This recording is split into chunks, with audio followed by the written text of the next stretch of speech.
Hey guys, I wanted to explain how my units worked in mythology so you knew exactly what to expect.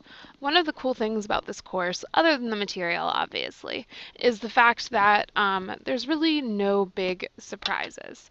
When you look at Unit 1, it's going to look relatively similar to Unit 8, except the material will be different.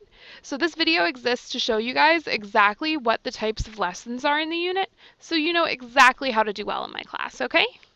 Let's take a look. So as you can see, I have the Unit 1 area up, I guess. And the first lesson is called Introduction to Mythology. And this is what an introduction day will look like.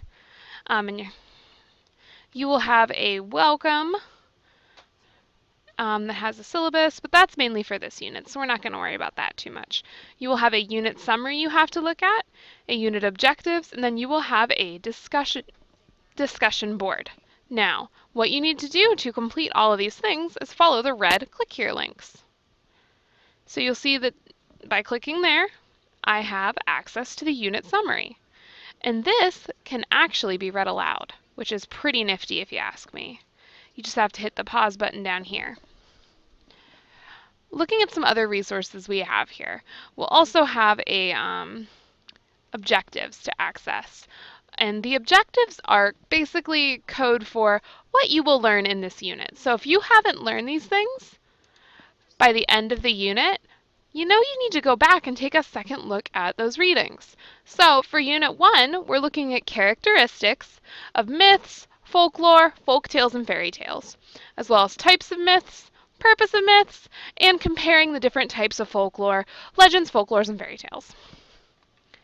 Finishing up this little lesson here for us, if we take a look back at lesson 1.1, you also have a discussion board. And discussion boards will all look the same. You'll have please post detailed answers to the following questions, use complete sentences to express your reflection. So my reflection here says, in the current communication age, the written word seems to have taken the place of oral tradition. What do you think our oral traditions are? So you would take a moment to kind of think about this question, maybe look up a term you don't understand, and then post a response using detail. This is not a class where two-word discussion boards will get you the points you want. So please, guys, show me what you know here, because I know you can do it. Moving onwards here, so that's what the first lesson will look like in all of our units in class. The second lesson will always have the podcast and a discussion board and a reflection. So for Unit 1, the podcast is available in Step 1. The podcast is all of the readings that we will look at in this unit. So I like having it early so that it shows you guys exactly what we're going to look at. So I have you listening to the podcast, which is available by using that red click here button again, looking at the reflection questions, which look something like this. And again, this is one that can be read aloud if you prefer to listen. And if we move a little further forward in the lesson for the day, you also have a last discussion board, which is another reflection. You'll notice it looks extremely similar to the 1.1 discussion board.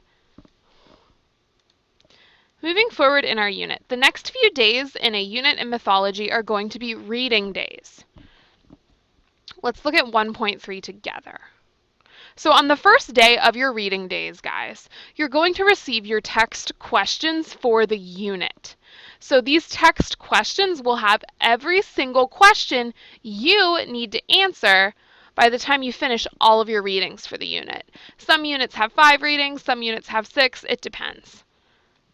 So the text questions are located in their own separate lesson shell, which you can look at, but I've taken it and made a notes page for you to keep things nice and easy. If you prefer to make your own, feel free to do so, but why not use the template I have for you? Make it easy on yourself, folks. So you'll notice that there are several questions you need to answer as you go through your readings. There'll be review and there will be critical thinking. So what you'll do is you will complete your reading for the day on Daedalus and Icarus, for example, And as you go through your reading, you would answer the relevant questions in your Unit 1 questions page.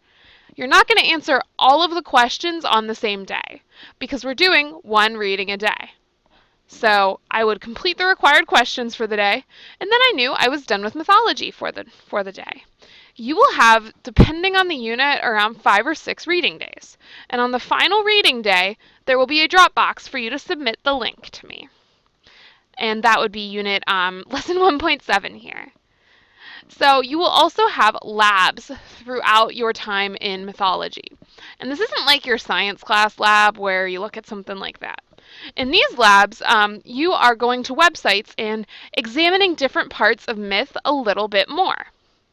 So you'll see, click here to access the lab page. Our Unit 1 lab, let's see what it has to deal with. Myths, folktales, and fairy tales. So you have a few questions you need to attack, and you have a website you need to use to do so. Again, I've made a worksheet for you guys to use for labs. Let's wait till it loads here.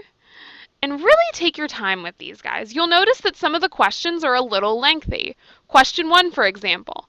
In the Myths from Around the World section, read through the various myths from different parts of the world. What similarities do you notice? Are the myths influenced by the culture they're from? Why or why not? So guys, you probably wouldn't just answer the first question here to get full credit. Read the entire question and make sure you answer everything I'm asking of you here. If you need help, that's what I'm here for. It's literally my job, okay? So you would go through and answer the required lab questions from the website. Let's get to that lab website here real quick. So here you're looking at some different items on a Scholastic website about myths, folktales, and fairy tales. So depending on the unit, you are either going to have 1 day or 2 days to complete a lab. If I feel like the questions are a little lengthy, I will probably keep these open early for you guys or give you 2 days, because I know that providing the best possible answer can take a little bit of time. Moving onwards. If we examine lesson 11.1 or 1.11, goodness, Mrs. Devlin, here you have a review day. So there's always going to be a Quizlet, which were the bolded terms during your lesson reading days to help you review. There'll be a review game and some study tips. And your lesson or your unit will end with a test, just like any other class would. So again, this video exists to kind of introduce you guys to what you're going to come across in every single unit for mythology. If you guys have had me before, you know that I hate surprises, and I want you to hate them just as much as I do when it comes to school. So please make sure that you are following directions, and this should be a great class. I'm looking forward to it.